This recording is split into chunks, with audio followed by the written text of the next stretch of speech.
لا إله إلا الله لا إله إلا الله لا إله ما بغر خدمت دنيونا نامت روزا سيدنا ما بغر خدمت دنيونا نامت روزا سيدنا دينے ما بغر خدمت دنیا گیلے اللہ جنت حیبانا لا إله لا إله إلا الله لا إله إلا الله لا إله إلا الله لا إله إلا الله لا إله إلا الله لا إله إلا الله محمد رسول الله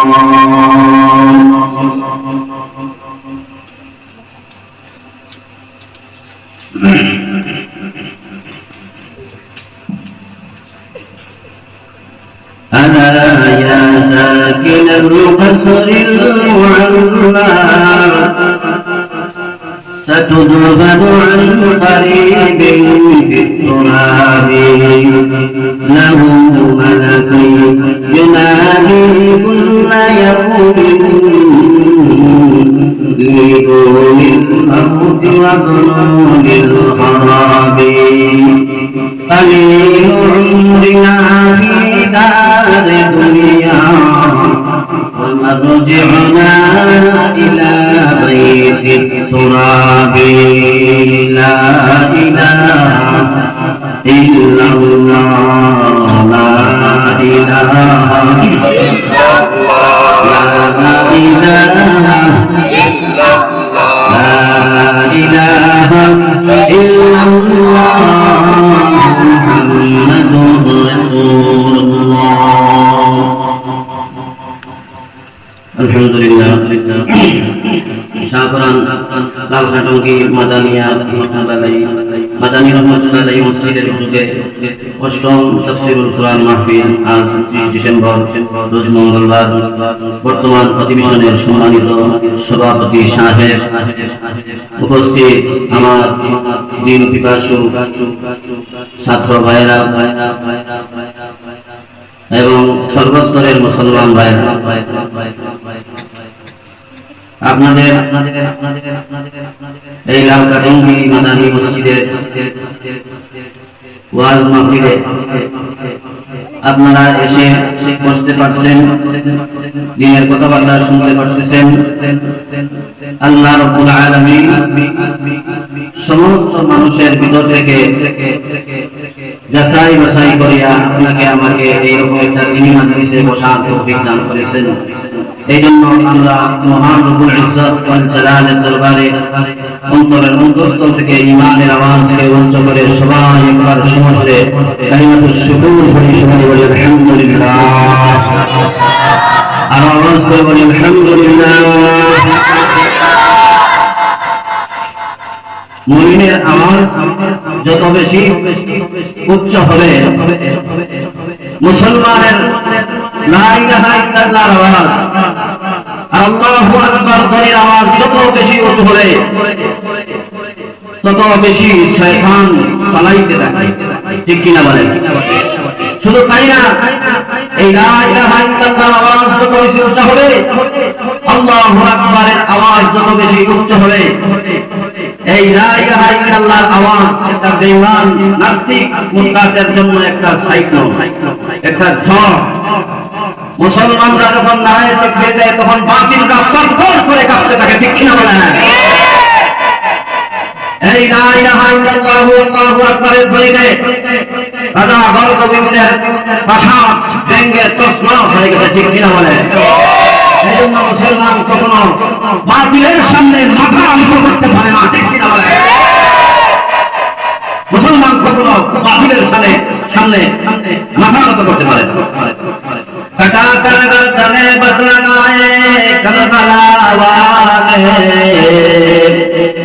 कटा कर गले बस लगाया कलकला वाले, बादल से आगे झुक नहीं सीखते खुदा वाले, बादल से आगे झुक नहीं सीखते खुदा वाले। जहाँ अल्लाह फरों ताकतों में कुफार के सामने माथा নত করতে পারে না।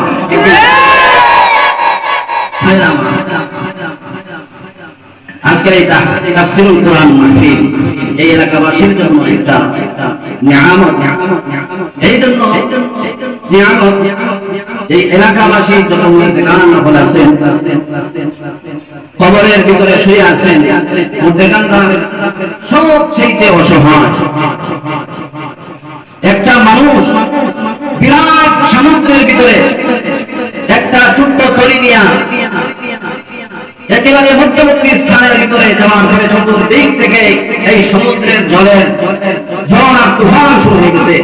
এই তুফানের ভিতরে এই ছোট্ট তরিওয়ালা মাঝি যেমন বেশি মুসিবতের ভিতরে, যেমন বেশি অসহায়, তার চেয়ে কোটি কোটি গুণ বেশি অসহায় আমাদের খবরবাসীর মধ্যে গান। এই জন্য এই মাহফিলের আয়োজন করা হয়েছে। এই মাহফিলের ভিতরে কোরআন হাদিসের আলোচনা হবে, মাইকের আওয়াজ যত দূর পর্যন্ত যায়, আমি আশা রাখি তত দূর পর্যন্ত যতক্ষণ ইসলামের আমাদের মুত্তাকিন শুয়ে আছেন সবার কবরে আযাব আছে। সুবহানাল্লাহ। ভাইরা আমার, আমি কোরআনুল কারীম থেকে একটা আয়াত পড়েছি আপনাদের সম্মুখে, নবীজির হাদিসের ভান্ডার থেকে ছোট্ট একটা হাদিস আপনাদের সম্মুখে পেশ করেছি। আয়াত ও হাদিসকে সামনে রেখে অল্প সময়ের ভিতরে মৃত্যুর যন্ত্রণা, মৃত্যু এই জিনিসটা সত্য, এই বিষয় নিয়ে আপনাদের সম্মুখে একটু আলোকপাত করতে চাই। আল্লাহ পাক রব্বুল আলামিনের তৌফিক যদি শামিল হয়, ওয়া মা তৌফিকি ইল্লা বিল্লাহ। সবাই বলেন আমিন। ভাইরা আমার, আল্লাহ রাব্বুল আলামিন এই দুনিয়ার জমিনে আপনারে আমারে সৃষ্টি করেছেন। এই দুনিয়ার জমিনে যত মাখলুক আল্লাহ সৃষ্টি করেছেন, আল্লাহ রাব্বুল আলামিন বলেন যে এই দুনিয়ার জমিনে আমি যত মাখলুক সৃষ্টি করেছি, যত প্রাণী সৃষ্টি করেছি, যত জানদার জিনিস সৃষ্টি করেছি, তা একদিন না একদিন মৃত্যুর স্বাদ গ্রহণ করবেই, মৃত্যুর স্বাদ গ্রহণ করতেই হবে। তাই সেটা আপনার ইচ্ছায় হোক আর অনিচ্ছায়। তিনি বলেন মনতো কাসিন কুল্লু নাসিন শারিকু কাকুল বাইতিন কুল্লু নাসিন দাখিল। মওত এমন একটা কোরআন কাছের নাম, যেটা আমার পছন্দ হইলেও আমার কাছে আসবে, না হইলেও আমার কাছে চলে আসবে। মওত এমন একটা কোরআন কাছের নাম, আমি রাজি থাকলেও আমার কাছে পৌঁছে যাবে, আমি নারাজ থাকলে আমার কাছে পৌঁছে যাবে। আমি যদি অট্টালিকার উপরে থাকি, সেই জায়গায় আমার জন্য সঠিক জায়গায় পৌঁছে যাবে। আমি যদি সাত জমিনের নিচে থাকি, সাত জমিনের নিচে থাকি, সেই জায়গার ভিতরে মালাকুল মউত আজরাইল আলাইহিস সালাম পৌঁছে যাবে। ঠিক কিনা বলে?